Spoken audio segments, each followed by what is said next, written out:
तो हम अगला टॉपिक शुरू करने वाले हैं रिसेप्टर्स। अपने नर्वस सिस्टम फिजियोलॉजी में जो अगला टॉपिक है उसका नाम है रिसेप्टर। तो रिसेप्टर में हमें क्या-क्या पढ़ना है पहले हम देख लेते हैं। तो रिसेप्टर में हमें उसकी डेफिनेशन देखनी है, उसका क्लासिफिकेशन देखना है और आपको पता है क्लासिफिकेशन के हिसाब से रिसेप्टर 2 तरीके के होते हैं। एक है एक्सटेरोसेप्टर्स और दूसरा है इंटेरोसेप्टर्स। क्लियर? इसके बाद हमें रिसेप्टर की कुछ प्रॉपर्टीज़ देखनी है। प्रॉपर्टीज़ क्या-क्या हैं? जैसे है स्पेसिफिसिटी, ठीक है, किसी रिस्पॉन्स के लिए स्पेसिफिसिटी है जिसको हम मुलर लॉ भी बोलते हैं, है ना? दूसरा है एडेप्टेशन। एडेप्टेशन कौन सा? Sensory adaptation. थर्ड है आपका response to increase in strength of stimulus. अगर किसी स्टिमुलस की स्ट्रेंथ बढ़ा दी जाए तो रिस्पॉन्स पे क्या फ़र्क पड़ेगा ये देखेंगे। सेंसरी ट्रांसडक्शन क्या होता है ये टॉपिक देखेंगे। रिसेप्टर पोटेंशियल क्या होता है और लास्ट है लॉ ऑफ प्रोजेक्शन। तो ये सारे टॉपिक्स हम डिस्कस करेंगे। चलिए शुरू करते हैं पहले डेफिनेशन से। तो रिसेप्टर क्या है? बेसिकली हमारी जो सेंसेशन की इंफॉर्मेशन को ब्रेन तक पहुंचाने वाले फाइबर्स हैं उन्हीं को हम रिसेप्टर्स कहते हैं। तो receptors are specialised sensory. Sensory को कई बार हम अफरेंट भी बोलते हैं, मैंने आपको कई बार बताया है, आप ये निमोनिक याद रखें। सेम सेंसरी अफरेंट होता है और मोटर इफरेंट होता है। ठीक है, ये दो रोल।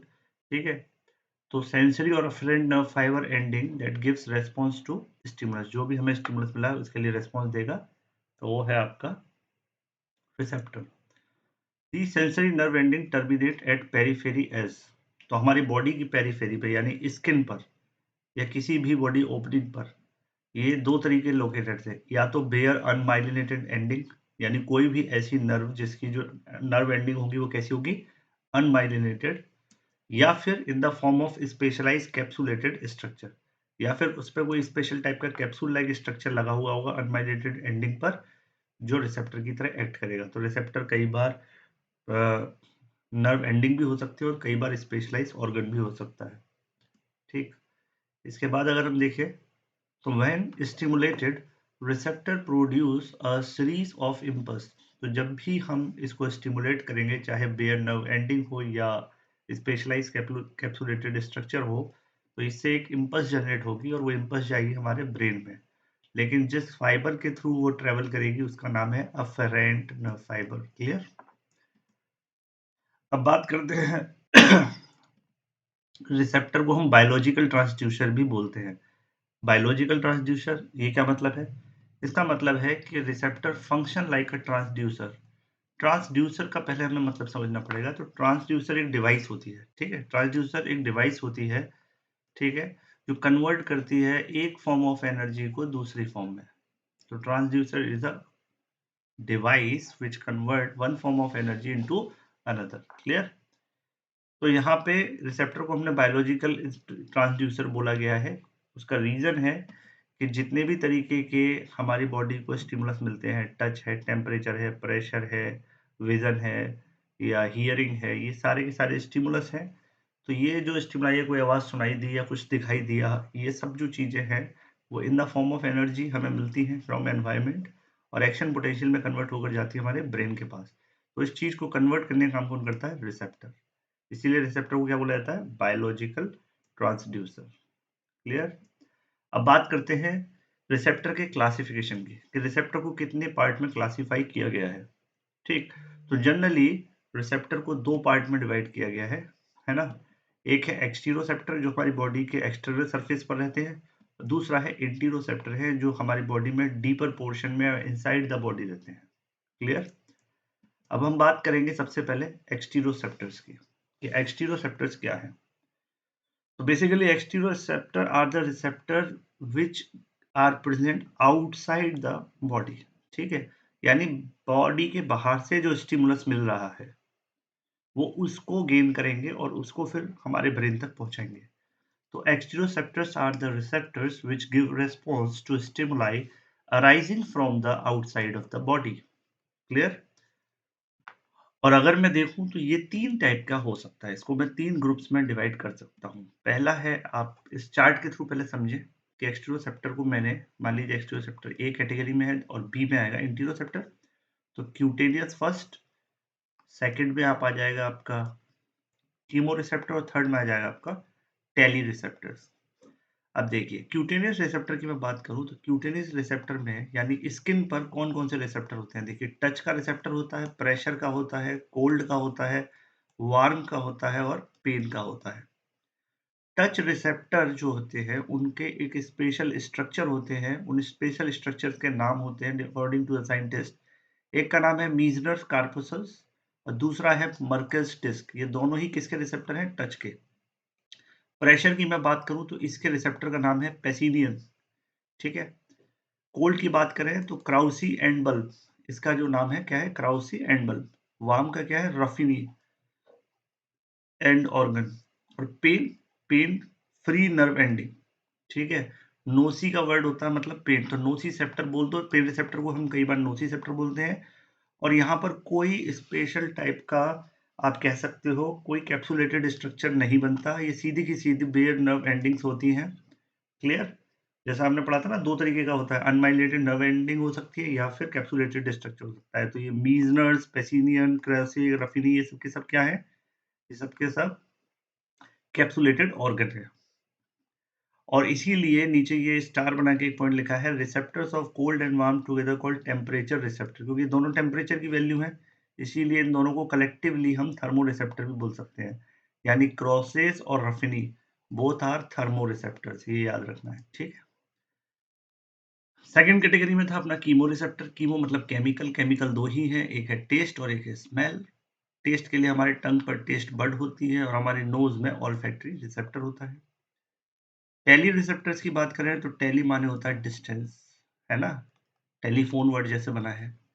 तो दूर की चीजों को देखने के लिए या सुनने के लिए हमारे पास विजन के लिए है आपके rods and cone in retina, और हियरिंग के लिए है आपका हेयर सेल, जो कहाँ प्रेजेंट है? ऑर्गन ऑफ कॉर्टी में। क्लियर? चलिए अब देखते हैं क्यूटेनियस रिसेप्टर के बारे में। क्या है क्यूटेनियस रिसेप्टर? हम पढ़ चुके हैं, इनको मिकेनो रिसेप्टर भी बोलते हैं। और ये कहाँ सिचुएटेड होते हैं? स्किन में रिसेप्टर प्रेजेंट होंगे, क्योंकि they are called mechanoreceptor because their response is mechanical. Mechanical stimuli में क्या होगा? टच, प्रेशर, पेन, और एक और कैटेगरी थी टेम्परेचर, ठीक है, वार्मथ एंड कोल्ड वाला। Touch and pressure receptor give response to vibration also, ये इंपॉर्टेंट बात है। टच हो या एक तरीके का प्रेशर हो, वाइब्रेशन के फॉर्म में भी आ सकता है, तो कई बार कंफ्यूज हो जाता है। तो ये जो रिसेप्टर है यही रिस्पॉन्स करते हैं वाइब्रेशन। फोन में वाइब्रेटर मोड लगा हुआ है और हमारे कॉल आती है तो हमको पता चल जाता है, तो उस कौन से रिसेप्टर के थ्रू? टच और प्रेशर रिसेप्टर के थ्रू। फिर है कीमो रिसेप्टर, आपको बताया था केमिकल रिसेप्टर थे ये, ठीक है। इनके लिए केमिकल स्टिमुलाई चाहिए था। केमिकल स्टिमुलाई क्या हो सकता था? स्मेल हो सकता था और टेस्ट। क्लियर? थर्ड कैटेगरी में हमारा टेली रिसेप्टर था। टेली रिसेप्टर क्या बताते थे? कि कोई भी स्टिमुलाई जो बॉडी से दूर है उसके बारे में। तो tele receptors are receptor that give response to stimuli arising away from the body, ठीक है। पहले वाले दो केस में तो बॉडी से टच होना चाहिए, है ना, चाहे केमिकल हो, चाहे टच हो, प्रेशर हो। लेकिन दूसरे वाले में बॉडी से टच होने की जरूरत नहीं है, बॉडी से बाहर से भी कोई स्टिमुलाई हम उसको गेन कर लेंगे, ठीक है। तो इसीलिए इसको क्या बोला जाता है? डिस्टेंस रिसेप्टर भी बोला जाता है, क्योंकि टेली का मतलब ही डिस्टेंस से रिलेटेड होता है। क्लियर?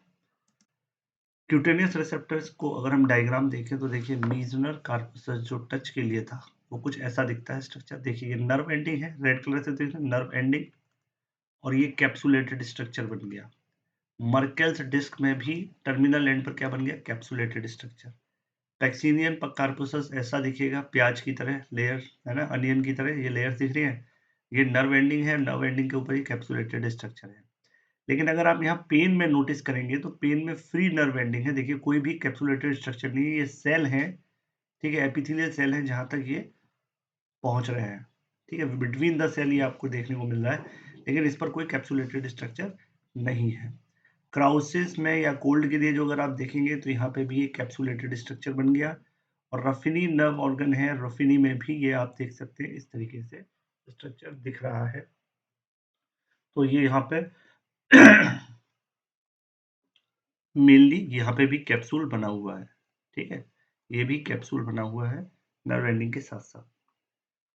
तो ये हो गया हमारा क्यूटेनियस रिसेप्टर। अब बात करते हैं हम बेसिकली इंटीरोसेप्टर्स की। इंटेरोसेप्टर मैंने आपको बताया कि इंटेरोसेप्टर ऐसे रिसेप्टर हैं जो स्टिमुलाई को विद इन द बॉडी से गेन करते हैं ना, बॉडी के अंदर से। तो receptors which give response to stimuli arising from within the body, ये दो कैटेगरी में होते हैं। एक होता है विसेरो रिसेप्टर्स और दूसरा होता है आपका प्रोप्रियोसेप्टर्स। तो विसेरो रिसेप्टर क्या करेगा, ये विसेरा यानी सॉफ्ट ऑर्गन्स या इंटरनल ऑर्गन्स में प्रेजेंट होगा, और दूसरा है प्रोप्रियोसेप्टर, प्रोप्रियोसेप्शन वाला काम करेगा ये, ठीक है, यानी change in the position. Proprioception का मतलब होता है change in the position of different body part, ठीक है, आपके डिफरेंट बॉडी पार्ट में जो आपस में चेंज होते हैं, मूवमेंट में, लोकोमोशन में, एक जगह से दूसरे बैठने उठने में, ठीक है। कई बार आप एक के ऊपर एक पैर रख के बैठते हैं, है ना, अपने राइट लेग को लेफ्ट लेग के ऊपर क्रॉस करके बैठते हैं, फिर थोड़ी देर बाद आपको लगता है कि नहीं पेन टाइप हो रहा है, फिर आप अपने आप पोजीशन चेंज कर देते हैं। तो आपको अपने जॉइंट की एक मैक्सिमम पोजीशन पता चलती रहती है, वो है प्रोप्रियोसेप्टर, ठीक है। अब देखते हैं इंटीरोसेप्टर्स कितने टाइप का हो सकता है। तो इंटीरोसेप्टर आपने पढ़ा, एक होता है विसिरोसेप्टर और दूसरा होता है प्रोप्रियोसेप्टर। विसिरोसेप्टर कौन कौन से होते हैं बॉडी के अंदर, ये 4 टाइप के होते हैं। स्ट्रेच रिसेप्टर होगा, यानी जैसे हमारे स्टमक में जब हम फूड भर देते हैं तो उसकी वॉल में स्ट्रेच रिसेप्टर लगे रहते हैं, या यूरिनरी ब्लैडर है उसके अंदर जब यूरिन भर जाता है तो स्ट्रेच रिसेप्टर है। Baro receptor, baro is related to pressure, barometer है ना, प्रेशर, तो ये ब्लड प्रेशर वगैरह के काम। कीमो रिसेप्टर, ब्लड में कोई चेंजेस आ गए यानी पीएच चेंज हो गई या CO2 चेंज हो गया। ऑस्मो, ऑस्मो रिसेप्टर मतलब सॉल्ट वाटर का जो बैलेंस है जैसे किडनी में देखने को मिलता है। तो ये 4 तरीके के रिसेप्टर की सिचुएशन कहाँ हो सकती है, heart, blood vessel, gastrointestinal tract, urinary tract और ब्रेन, यहाँ इन सब जगह पर ये आपको विसेरोसेप्टर्स मिलेंगे। प्रोप्रियोसेप्टर आपके कहाँ मिलेंगे, प्रोप्रियोसेप्टर आपको बेसिकली मसल, बोन और जॉइंट पर ही मिलेंगे और कहीं नहीं मिलेंगे, क्लियर। मसल, बोन और जॉइंट, जैसे मसल स्पिंडल है, कहाँ मिलेगा, मसल में। गोल्जी टेंडन ऑर्गन है, टेंडन में। Pacinian, Pacinian is related to which, mechanical receptor, है ना। पेसिनियन किससे रिलेटेड है, पेसिनियन आपका प्रेशर से रिलेटेड है, तो कोई भी प्रेशर किसी मसल, टेंडन या लिगामेंट पे पड़ता है वहां मिलेगा। फ्री नर्व एंडिंग, ये भी आपको तीनों जगह मिलेंगे, मसल में, टेंडन में, लिगामेंट में, फेशिया में, जॉइंट में, ठीक है। यहाँ एक्सेप्शनल है हेयर सेल, क्योंकि ये बोन मसल से रिलेटेड नहीं है, ये है आपका बैलेंसिंग ऑर्गन जिसको वेस्टिबुलर एपरेटस भी बोलते हैं, और ये कहाँ होता है, ईयर में, क्योंकि उसी से हमको, अगर जैसे हम कई बार झूला झूलते हैं तो झूला झूलते में ये वेस्टिबुलर एपरेटस के अंदर का जो फ्लूइड है वो डिस्टर्ब हो जाता है और वो स्टिमुलस करता है हेयर सेल को। तो झूला झूलते हुए एकदम हम उतर जाते हैं तो हमें चक्कर आने लगते हैं, या हम राउंड राउंड घूम रहे होते हैं किसी में और एकदम से रुक जाए तो भी चक्कर आने लगते हैं, वो फ्लूइड डिस्टर्ब होता है। तो वो जो सेंसिटिव इंफॉर्मेशन है in terms of our external environment, जो हम रोटेट हो रहे हैं, वो हमारे बैलेंस को खराब कर देता है। इसलिए प्रोप्रियोसेप्शन का क्या मतलब है, basically change in the position. जब तक हमारी पोजीशन ठीक है तब तक प्रोप्रियोसेप्टर रिसेप्टर में कोई दिक्कत नहीं है, ठीक है।